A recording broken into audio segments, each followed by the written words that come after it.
अस्सलाम वालेकुम। उम्मीद है आप लोग जहां भी होंगे खैरियत से होंगे। आप मेरा यूट्यूब चैनल देख रहे हो, मेरा नाम है अब्दुल रहमान। नाज़रीन, इस टाइम इस खिता, ये जो पूरा खिता है सेंट्रल एशिया, जिसमें पाकिस्तान, चाइना, फिर ये सारा अफगानिस्तान, वस्ती एशियाई रास्ते, इस टाइम में सबसे इनमें जितना भी इंपॉर्टेंट इस टाइम चल रहा है, जो रोल चल रहा है, जो न्यू डेवलपमेंट्स हो रही हैं, वो सिर्फ अफगानिस्तान में हो रही हैं।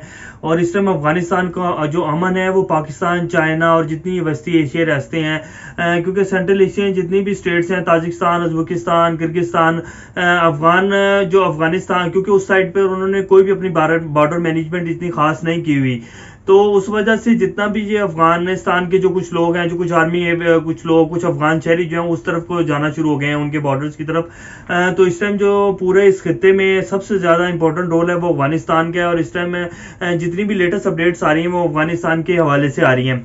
अभी आज जो कुछ खबरें आई हैं, जो कुछ लेटेस्ट डेवलपमेंट्स हैं, और आपको पता होगा कि शंघाई कॉन्फ्रेंस भी हो रही है, 20वीं एनिवर्सरी थी उसकी, जिसमें पाकिस्तान, चाइना, रूस का मेन किरदार है, और बाकी उसमें अफगानिस्तान, बेलारूस और ये सेंट्रल एशियन रियासतें हैं जो कि लैंड लॉक हैं, उनका भी वो भी मेंबर हैं इसमें।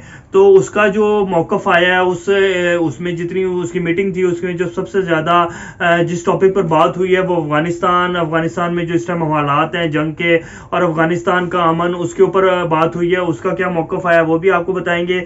उसके बाद जो कुछ रशिया ने एक बड़ी हार्ड स्टेटमेंट दी है, रशियन जो सदर पुतिन है अफगानिस्तान को लेके, अफगान गवर्नमेंट को लेके, उसकी भी आपको तफसीलात देंगे। उसके साथ साथ तालिबान ने जंगबंदी की पेशकश भी की है, ये इसकी स्पुतनिक न्यूज़ ने इसको कहा है, वॉइस ऑफ अमेरिका की भी ये खबर है, तो इसकी भी कुछ तफसीलात है। इसके अलावा फिर बरतानवी वज़ीर दफ़ा का एक बड़ा हैरान कुन इंकशाफ आया, जिससे सारी दुनिया हैरान होगी, ख़ासतौर पे वो कंट्री जो नेटो में आती हैं, क्योंकि बरतानिया नेटो का बहुत बड़ा इत्तेहादी है। तो उनका जो बयान है बरतानवी वज़ीर दफ़ा का अफगान तालिबान को लेकर, वो बड़ा हैरान कुन है। उसकी भी कुछ तफसीलात है। इन सारी खबरों की तफसील में जाने से पहले अगर आप लोगों ने मेरे चैनल को सब्सक्राइब नहीं किया तो रेड बटन को प्रेस कर लें और बेल आइकॉन को भी प्रेस कर लें, ताकि लेटेस्ट अपडेट्स आप लोगों को मिलती रहें और हमारा ये जो ताल्लुक जुड़ा हुआ है लेटेस्ट खबरों का, ये आप लोगों के साथ जुड़ा रहे। अब मैं सबसे पहले आपको बताऊंगा जो कि शंघाई कॉन्फ्रेंस हुई, जिसमें वजीर खारजा शाह महमूद कुरैशी साहब भी गए हुए थे। तो उनका जो बयानिया आया है उसमें वो कह रहे हैं कि चाइना, रूस और पाकिस्तान वस्ती एशियाई रियासतों, ये इस टाइम में अफगानिस्तान का जो है वो सबसे इम्पोर्टेंट रोल है इस पूरे खित्ते के अमन के लिए, जो बहुत ज़रूरी है। और इसके साथ साथ जो ट्रेड और जितना भी कारोबारी एक माहौल होता है, उसके लिए अफगानिस्तान का अमन होना बहुत ज़रूरी है। और सेंट्रल एशियन रियासतें जो हैं वो जब तक अफगानिस्तान में अमन नहीं आएगा, वो गवादर के साथ और ये चाइना पाकिस्तान का जो सीपैक है इसके साथ अटैच नहीं हो सकेंगी। तो वो इसलिए जो इस टाइम में इस जो उसमें ये हुई है, समिट हुई है, इसमें सबसे ज़्यादा जोर अफगानिस्तान के अमन पर डाला गया। और उन्होंने कहा है बाकायदा, चीन के जो वजीर खारजा थे, फिर पाकिस्तान के वजीर खारजा का, और रूस के भी जो आए हुए थे सरगेई लारोव, उन्होंने भी इस बात पर बहुत जोर दिया कि हमें सबको मिलकर, जितनी सेंट्रल एशियन स्टेट्स हैं, जो पाकिस्तान, चाइना, रूस हैं, हम सबको मिलकर इसमें जितना भी कॉन्फ्लिक्ट चल रहा है अफगानिस्तान में, इसको हमें अमन की तरफ लेके जाना चाहिए। और इसके जितने भी इत्तेहादी अफगानिस्तान में, जितनी भी ताकतें हैं, इन सबको बुलाकर एक टेबल के ऊपर बिठाएं, और इनके दरमियान जो है जो एक पीस प्रोसेस का है मुआहदा, उसको साइन करवाएं, और अफगानिस्तान में अमन आना चाहिए। जंग किसी भी मुल्क के लिए फ़ायदा मंद नहीं है, खासतौर पर जितने इर्द गिर्द के ममालिक हैं उन सब का अगर जंग लगी है, सिविल वॉर की तरफ अफगानिस्तान जाता है, तो फिर हमें जो है वो बहुत मुश्किलात होंगी, जितने मुल्क इसके बॉर्डर के साथ लगते हैं। तो इनका जो वो मौकफ आया है इसके एससीओ समिट का, तो उन्होंने देखा कि जी अफगानिस्तान में जो है अमन के लिए सबको मिलकर कोशिशें करनी चाहिए। अब मैं आपको इसके साथ साथ रशियन जो पुतिन है, सदर पुतिन, उन्होंने स्पुतनिक न्यूज़ को दिया इंटरव्यू, और उसमें उन्होंने कहा है कि बड़ा हार्श वर्ड्स उन्होंने इस्तेमाल किए हैं जो इस टाइम की अफगान गवर्नमेंट है। बड़ी हैरान कुन खबर है ये। उन्होंने बिल्कुल स्ट्रेट फॉरवर्ड कहा है, गवर्नमेंट है वो हिपोक्रेटिकल गवर्नमेंट है इस टाइम, और उन्हें निगोशिएट करना चाहिए अफगान तालिबान के साथ पीस के लिए। उन्होंने सीधा सीधा अफगान गवर्नमेंट को मुनाफिकों की गवर्नमेंट कह दिया है पुतिन ने, और कहा है कि जी इन्हें लाजमी पीस प्रोसेस के लिए जो अफगान तालिबान के साथ निगोशिएट करना चाहिए, अफगान तालिबान के साथ इन्हें टेबल पर आना चाहिए, और अफगान तालिबान के साथ जंग में नहीं जाना चाहिए, क्योंकि अफगान तालिबान को तो नेटो फोर्सेस नहीं हरा सकती। और ये अपनी मुनाफिकत बंद करें और अफगानिस्तान में जो है पीस को लेकर आए और अफगान तालिबान के साथ निगोशिएशंस करें। बड़ा एक हार्श बयान था रशियन प्रेसिडेंट जो है।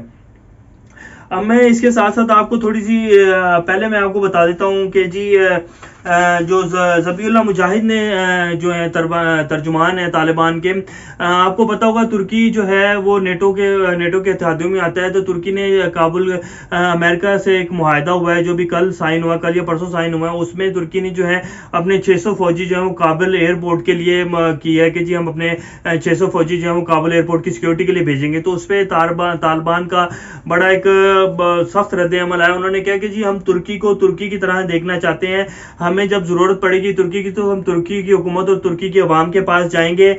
तुर्की जो है वो बतौर इत्तेहादी हमारे साथ, अमेरिका का नेटो का इत्तेहादी हमारे साथ बात ना करे। और ये उन्होंने बाकायदा जो ज़बीहुल्लाह मुजाहिद है उन्होंने तुर्की चैनल को इंटरव्यू देते हुए तुर्क सहाफ़ी को कहा है कि हम उर्दुआन से बरास्ता खुद मिलना चाहते हैं और हम तुर्की के साथ अच्छे ताल्लुकात चाहते हैं, ना कि तुर्की जो है वो अमेरिका का इत्तेहादी बनकर सोचे और जैसी वो फ़लस्तीन में शामी जो शाम की अपोजिशन है उसकी मदद कर रहे हैं, हम वैसी मदद तुर्की से नहीं चाहती। तो बड़ा एक स्ट्रेट फॉरवर्ड उनका एक बयान आया है तुर्की को लेकर, क्योंकि तुर्की भी एक बहुत गलत इकदाम है जो तुर्की कर रहा है। 600 अपने जो फौजी एहलकार है उन्हें काबुल की सिक्योरिटी के लिए भेज रहा है। तो तालिबान तो पहले से कहते हैं कि हमें किसी भी गैर मुल्की फौज को या जो है बर्दाश्त नहीं करेंगे। तो इस वजह से उन्होंने एक बड़ा वो बयान दिया है कि जी हम तुर्की को तुर्की की तरह देखना चाहते हैं, ना कि हम जो है इसको तुर्की को नेटो का इत्तेहादी समझें और उस पर तुर्की के साथ वैसा रवैया रखें।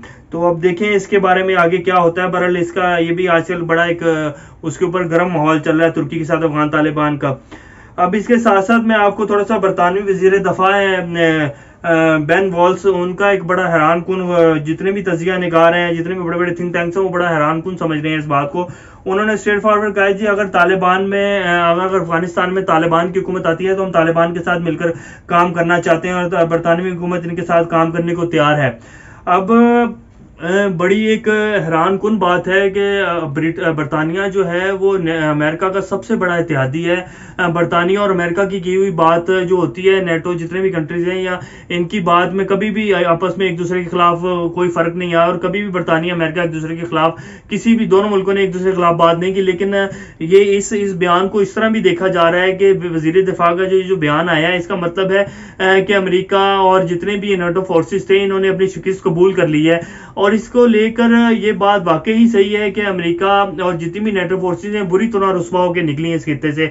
और अमेरिका जब भी नेटो फोर्सेस को लेके कहीं भी घुसा है, जैसे इराक हो गया और इसके अलावा अफगानिस्तान, और इसमें पिछले 20 साल बुरी तरह मार खाई है पूरी दुनिया की फोर्सेस ने। तो वो इसलिए भी उन्होंने बड़ा एक स्ट्रेट फॉरवर्ड आगे बयान दिया कि जी हम अगर तालिबान की हुकूमत आती है तो हम उनसे मिलकर काम करना चाहते हैं। इसको एक इस अंदाज से भी देखा जा सकता है कि वो बातें और वो जो थिंक टैंक्स कह रहे थे कि जी अमेरिका के इनखला के बाद अफगान तालिबान की हुकूमत मस्त आ जानी है, अफगान गवर्नमेंट उनके सामने टिक ही नहीं सकती। तो इसको इस अंदाज से भी आप देख सकते हैं। उन्होंने कहा है, साथ साथ उन्होंने ये भी कहा कि इक़्तिदार से महरूम होने के बाद गुज़िश्ता 20 सालों में काफ़ी सबक सीखा है। वो बैनुल-अक़वामी हिमायत चाहते हैं तो माजी की गलतियां नहीं दोहराएंगे। तालिबान को बाकायदा वो ये कह रहे हैं। तो बहरहाल ये भी बरतानिया का आप इसे समझ लें कि ये एक उन तालिबान के सामने एक वो है कि जी हम आपसे जंग जो हमने इसके अमेरिका के साथ मिलके इत्तेहादी मिलके जंग आपके साथ लड़ी है वो हम हार चुके हैं, तो हम आपके साथ मिलकर काम करना चाहते हैं। और एतराफ़ भी है कि लाजमी बात है तालिबान की हुकूमत आनी है और तालिबान ने कंट्रोल करना है आखिरकार अफगानिस्तान में। तो अब मैं आपको थोड़ा सा बताता चलूँ एक इसके साथ साथ जो तालिबान ने इस स्पिन बोल्दिक चमन क्रॉसिंग के ऊपर जो कल कंट्रोल हासिल किया है सारी उसके ऊपर बॉर्डर के ऊपर जो पाकिस्तान के साथ लगता है, उसके बाद वहाँ झंडे भी लहराए गए पाकिस्तान के। अपने तालिबान ने झंडा अफगान हुकूमत का उतारा और अपना झंडा भी लहराया जिसमें पाकिस्तान और तालिबान के झंडे की तस्वीर बाकायदा वीडियो बनाकर भी उन्होंने लगाई। उसके बाद उन्होंने वहाँ का जो NDS का अफगानिस्तान की जो एजेंसी है उसके ऊपर उन्होंने कंट्रोल लिया, वहां छापा मारा तो वहां के कुछ एहलकारों को भी पकड़ा। उसके बाद वहां से जो उन्हें जो बड़ी हैरान कुन खबर थी, आपको पता होगा कि NDS जो अफगानिस्तान की एजेंसी और इन दोनों ने मिलकर अफगान हुकूमत ने पाकिस्तान के खिलाफ बहुत ज्यादा काम किया है। और अफगान हुकूमत और ये जो इंडिया रॉ है इसने तरीके तालिबान बनाने वाले और पाकिस्तान को जो टेररिज्म की तरफ पाकिस्तान के ऊपर जितने टेररिस्ट अटैक हुए हैं और जितनी ऐसी एक्टिविटीज होती हैं उसके जितने भी वो है सिरे जो हैं वो इंडिया से और एनडीएस से जाके मिलते हैं। आपको याद होगा जब पाकिस्तान में एपीएस वाला हमला हुआ था स्कूल में, आर्मी पब्लिक स्कूल में बच्चों के ऊपर कुछ था आके टेररिस्ट ने आके हमला किया था और वो सारा मामला आप लोगों को याद होगा। तो जब जो आर्मी चीफ है वो उसी दिन जो है अफगानिस्तान गए थे और फिर उन्होंने जाके बड़ा साफ और वाज़ेह पैगाम दिया था कि अब हम पाकिस्तान में जितनी भी तरीके तालिबान हैं और जितनी एनडीएस के लोग हैं उनको नहीं छोड़ेंगे। तो एक उस टाइम बड़ा खबरों में आया था ये बयान भी पाकिस्तान के आर्मी चीफ का। उस टाइम जनरल राहील शरीफ थे। तो ये उसमें से वहां से पाकिस्तानी, अब मैं आपको ये इसकी तस्वीरें भी चल रही हैं, तो उस उस एनडीएस की ऑफिस से करोड़ों रुपए मालियत की पाकिस्तानी करेंसी, जिसको इस टाइम के मुताबिक 3 अरब रुपए काउंट किया जा रहा है कि 3 अरब रुपए की करेंसी पाकिस्तानी मिली। अब ये इतनी बड़ी अमाउंट में वहां करेंसी पाकिस्तानी पैसा वहां किस लिए रखा गया? वो सिर्फ इसीलिए रखा गया क्योंकि एनडीएस और रॉ जो है वो पाकिस्तान में हमले करवाते हैं और टेररिस्ट एक्टिविटीज करवाते हैं।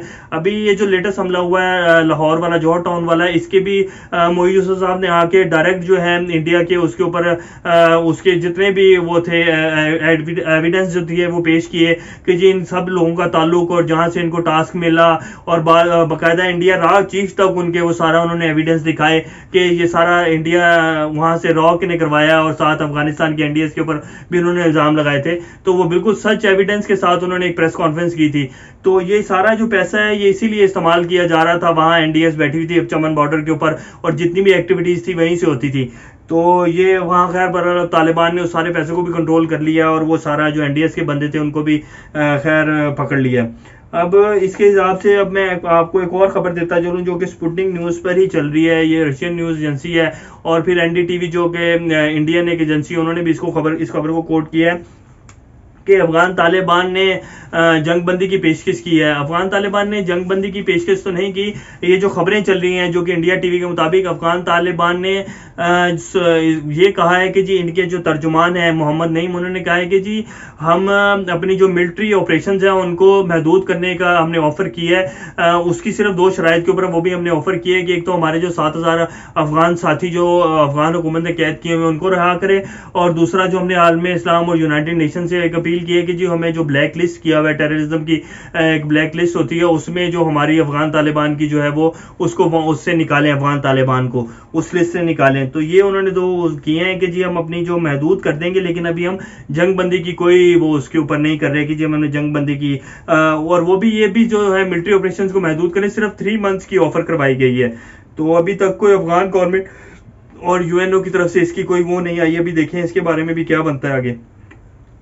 अब मैं आपको थोड़ा सा बताता चलूँ जो कि अभी जो लेटेस्ट सिचुएशन है और जो इमरान खान साहब गए हैं, आपको पता है उज़्बेकिस्तान का दौरा किया इमरान खान साहब ने, अभी दौरे पे चल रहे हैं, जहां सबसे बड़ा तो यह है कि पाकिस्तान की तरक्की और जो ट्रांजिट ट्रेड है, ये जितनी भी बस्ती एशियाई रियासतें हैं उनके साथ मुआहदे साइन होने, और दूसरा इसके हवाले से आपको पता है अमेरिका ने यहाँ से जब इनकलाब किया, अमेरिका और इंडिया कभी भी नहीं चाहते कि अफगानिस्तान में अमन आए, और जो ट्रांजिट का एक ट्रेड है, एक मरकजी जो राहदारी है, इसके ऊपर जो है पाकिस्तान चाइना की ये जो ग्वादर का सी पैक रूट है इससे कनेक्ट हो ये बस्ती एशियाई रास्ते और अफगानिस्तान भी इससे जो है फायदा उठाए, तो हमेशा से हर्डल क्रिएट करता रहे। लेकिन पाकिस्तान ने अमेरिका को एक तो ट्रांजिट ट्रेड का जो मुआहदा है इसके साथ उज़्बेकिस्तान के साथ वो साइन होना है, और दूसरा जो है अमेरिका जो उज़्बेकिस्तान से अड्डे मांग रहा है, जो पाकिस्तान और चाइना और रूस ने पहले से इसकी मुखालफत कर चुके हैं। तो रूस ने तो खैर पहले से ही उज़्बेकिस्तान को कह दिया है कि जो अमेरिका को अड्डे नहीं देने। तो इमरान खान साहब की जो अंदर उनसे मीटिंग हुई है और जो मेन एजेंडा है इस ट्रांजिट ट्रेड के मुआहदों के अलावा वो ये भी है कि उज़्बेकिस्तान जो है अमेरिका को किसी भी सूरत अड्डे ना दे। तो अभी तक के हवाले से इस पूरे टूर के हवाले से जैसे कुछ लेटेस्ट अपडेट्स आएंगे और जो एमओयू साइंस होंगे वो भी आपको तफसील बताएंगे। तब तक अपना और गिरदन वाकल को सबका ख्याल रखिएगा। अल्लाह हाफिज़।